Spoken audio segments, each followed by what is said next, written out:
Good morning mga kamalunggay! So, for today's mini vlog, ngayon lang tayo nakapag-voice over. So, as you can see guys, andito nga pala ako ngayon sa tricycle. Kasama ko yung aking cute na pamangkin na si Yuan. At syempre yung aking pamangkin na si Jeff. So, naka-tricycle kami at ito na nga at fast forward at nandito na tayo sa 4A Reyes Resort na matatagpuan dito sa may North Sagaray, Bulacan. So, as you can see guys, andito na kami sa aming cottage. Ayan, mahabol lang ako nito dahil nga galing pa ako sa trabaho nito at wala pa akong tulog. So, ito na nga po yung mga kasama ko at nandito na po sila. Nauna sila sa akin dahil nga ako ay galing pa sa work. Ayan po yung aking panganay, si Quincy. Ayan na kumakain na sila ng kanilang agahan. Siyempre, nandun po yung mga Dabber Cats. Ayun, si April Joy. Ayan, tapos si Janine yung nakadilaw. Siyempre, yung aking esposo. Ayan, si Elias ng Bulacan. Ayan.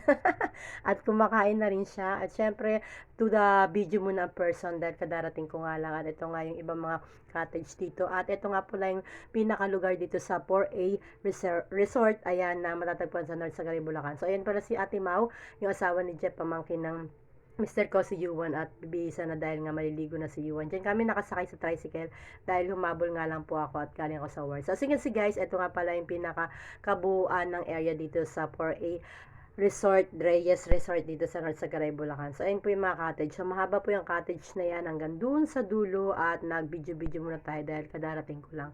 So, ayan, meron silang CR doon sa dulo at meron din sila dito parang pisonet na wifi. Pero hindi ko lang alam kung ganun ka lakas yung kanilang signal dahil sa dami na connect. At ito yung mga iba pang cottage sa kabila. So, hanggang dun sa dulo yung cottage na yan. So, maya-maya, samahan nyo ako, naiikot ko kayo para makita nyo yung kabuuan dito ng ilog dito sa 4A Reyes Resort sa North Sagaray. Ayan. So, as you can see, ayan yung aming baon. Meron sila doon inihaw na isda. Meron kaming juice. Ayan yung juice namin. At syempre, meron kami rito na pampalakas at vitamins na Alfonso. Ayan. Kailangan natin yan. Ayan. At syempre, meron din mga chichira dyan, mga chicha. At syempre, ayan yung aking bilas na si Dibay na mega puna sa kanyang labi dahil kumakain na. At si Aden, ayan na si Girin Anlapang at to the smile for in person. At syempre, yung aking pangmalakasan na bilas na si Bella. Ayan, may pag-cruise pa dahil kakain na. At sa akin nakakita na kumakain na naka-shade. Ayan, ang syala talaga. So, ito yung aming pinaka-cottage dito, guys. Ayan, ayan yung aming baon dito. So, lahat ng baon nilagay na nandito. At meron kaming adobong Adidas dito. May mga kung ano-ano pa mga ulam dyan. Mga adobo, mga michado. At saka yung iba hindi pa nailalabas dahil nga kadarating ko kaya medyo nag-quick video lang tayo. Meron tayong mga pansit dito at meron din tayong mga ensaladang mga talong dyan. Ayan, meron tayong adobong manok. Meron din tayong mga tilapia dyan na mga inihaw. Ayan, ito yung ating Adidas na inadobo.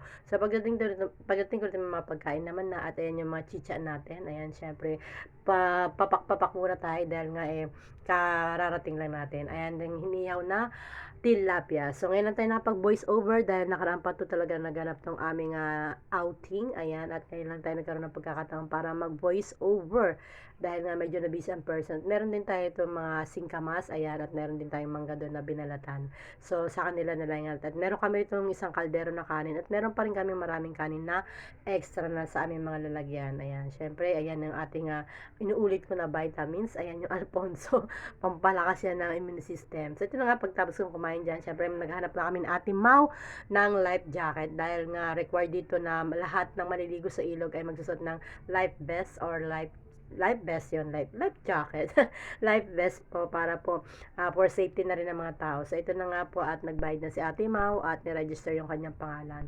So, ito nga po yung kanilang mga rito, mga palatuntunin o mga guidelines para sa pagpapaligo nyo or bago kayo maligo dito sa 4A Reyes Resort. So, medyo babakal-bakal tayo guys dahil medyo puyat pa ng person. So, ito na nga po at si Ate Mo ay nakapag-register na at nakapagbayad at pupunta na kami dun sa area kung saan kukunin namin yung aming life vest. Ayan, para magsukat na kami kung ano yung kakasya sa amin kasi talagang kailangan lahat dito po magsusuot ng gano'n kasi pag nakita ka na hindi nakasuot ng gano'n sa ilog is pipituhan ka po ng lifeguard at tatawagin ka at kasi bawal talaga maligo ng hindi naka-life vest. Ito na nga po at naglalakad na kami ni Ate Mau kasama ang kanyang asawa na si Kuya Jeff. As you can see, ito na nga po at nakasabit na yung mga life vest dito at ayan, magsusukat-sukat na kami para makaligo na kami maya-maya. At ito, kumuha na nga po si Ate Mau ng kanyang isusuot na mga life vest. Bali, 3 kami, pero 2 lang kami ni Ate Mau kukuha dahil kami na lang yung walang ganito.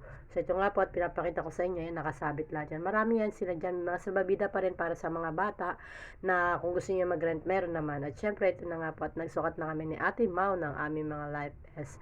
So, as you can see, ito nga at yung kay Ate Mau medyo hindi kasya kaya kumuha pa siya ng panibago. At ito naman yung akin, ayan, medyo okay naman na to at hindi pa tayo nakakapagpalit ng damit yun kasi nga kararating ko lang at medyo mainit na dyan at kita nyo naman yung mga mata ko dyan, it's very maga-maga pa kasi nga wala pa tayong tulog that time. So, ito na nga po, at syempre pupunta na kami doon kasama ko yung aking esposo dahil pupunta kami sa kabilang area dahil parang mas maganda yata yung tubig doon at medyo tatalon yata yung mga bata. Pero hindi ko lang alam kung makakatalon sila kasi medyo sa dulo doon at sumama lang ako for the video in person. So, ayan nga po yung aking mga pamangkin.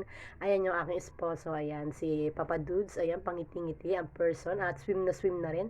Syempre, ito si Ate Quincy, yung anak kong panganay. Tapos sila Injing, si Lottie. Ayan yung aking bunsong anak. At syempre, dito sa may gilid si Ma'am Weng. Ayan, si Ma'am Weng, yung kaibigan ng aking anak na si Lottie. At andun naman po sila Injing, yung mga pamangkin ko yan, nasa unahan at naglalakad na sila dito nga yan sa may 4A Reyes Resort na matatagpuan sa North Sagaray yan. So medyo mura lang naman dito guys at talagang affordable naman yung price dito. Kaya pumunta na po kayo dito at malinis naman ang kanilang tubig at organize naman ang lahat. At syempre bawal dito ang manggulo or kapag lasing na manggugulo, bawal talagang pinapaulit-ulit ng mga na hawak na megaphone doon na bawal talaga doon na manggugulo pag lasing ka na. So doon kami pupunta sa may dulo at tara samahan nyo kami kung kami ay makakapunta doon sa pinaka parang tatalon yata sila pero sa tingin ko nung pumunta kami nung doon pinagbawal nga kasi ibang area na yon at hanggang dito lang yata kami pwedeng mag-swimming kasi iba yung area na nakatoka na humawak doon. So ito na nga po at naglakad na kami doon at pababa na ang mga bagets at syempre sama-sama ako para mag-video. Ayan. So hanggang doon may mga cottage pa rin. Malawak talaga rito guys dito sa may 4A Reyes Resort sa North Sagaray, Bulacan. Ayan. So mahaba tong ilog na to hanggang doon sa dulo at hindi ko alam kung ano pa yung ibang pangalan doon sa pinakadulo pa yun na area kasi bawat ano yata na ilog ay merong pangalan. So ito yung sa amin 4A Reyes Resort ang pangalan. So ito na nga po at andito si April Joy ang pamangkin ko at saka si JC ayun. At sabi ko dito tayo dumaan dahil nga ako ay nagbibideo at ito nga po at papunta na nga kami at titignan natin kung gaano karami yung mga naliligong tao ngayong mga oras na ito.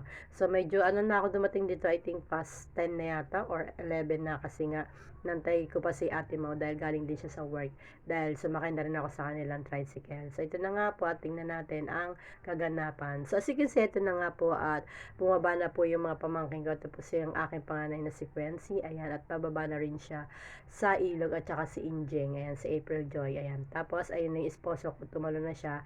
Syempre ako, nandito pa rin at nagbibideo pa lang din kasi nga ako ay nagbablog for today's vlog. Ayan, ito yan, bumaba na nga po sila. So, si Lottie at saka si Ma'am Weng, parang hindi sila pumunta kasi nga medyo crowded na yata yung tao dito. Kaya pumunta sila sa kabila. So, dito medyo malalim na onti rito kaya hindi ako bumaba dyan. And at yan nga pala si Lottie at saka si Ma'am Wendy, yung kanyang friends. So, as you can see, ito lang yung aming ganap ngayon na kami ay naligo sa 4A Reyes Resort. And thank you for watching guys. And please don't forget to follow me and subscribe. So, pakishare na rin ang ating mga vlogs. So, ayun nga po, at nag-swimming na po sila. At ayan, nakita nyo naman kung gaano karami na yung tao na mga oras na ito. And again, happy watching everyone. Ayan, kita nyo malinis din ang tubig.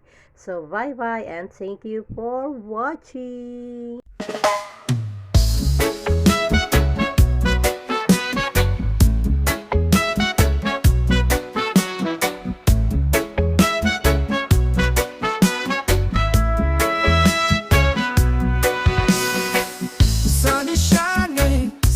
So blue, feel the ocean, just me and you.